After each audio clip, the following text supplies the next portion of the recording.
ফিলিপাইনের মুসলমানরা রমজান মাসে মনোরম মসজিদে নামাজ আদায় করছেন।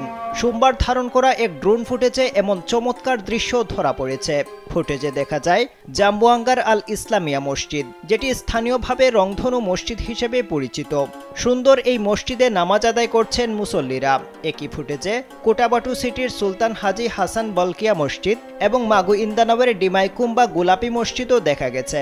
শুধু তাই নয়, জাম্বুয়াঙ্গার সাদিক গ্রান্ড মসজিদ দেখা গেছে, যা এখনও নির্মাণাধীন। আবস্কি ডিমনালাওয়া নামে একজন স্থানীয় মুসলিম জানিয়েছেন, কোটাবাটু গ্রান্ড মসজিদটি বাংসামুরু জনগণের জন্য নির্মিত হয়েছিল।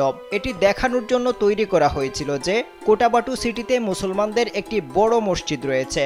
এটি ব্রুনাইয়ের সুলতান হাসান বলকিয়ার অর্থায়নে হয়েছে।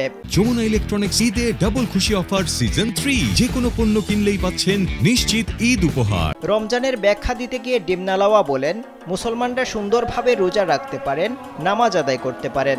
আমপাতুন পৌরসভার গোলাপি মসজিদ হলো আরেকটি মুসলিম ল্যান্ডমার্ক মসজিদ। এই মসজিদকে গোলাপি মসজিদ বলে ডাকা হয় কারণ স্থানীয় মানুষ গোলাপিকে শান্তির প্রতীক মনে করেন। এই মসজিদ মুসলমান ও খ্রিস্টানদের মধ্যে শান্তির প্রতীক হিসেবে কাজ করছে। ফিলিপাইনে প্রায় 70 লাখ মুসলমান রয়েছেন, যাদের বেশিরভাগ বাংসামুরু অঞ্চলে বাস করেন।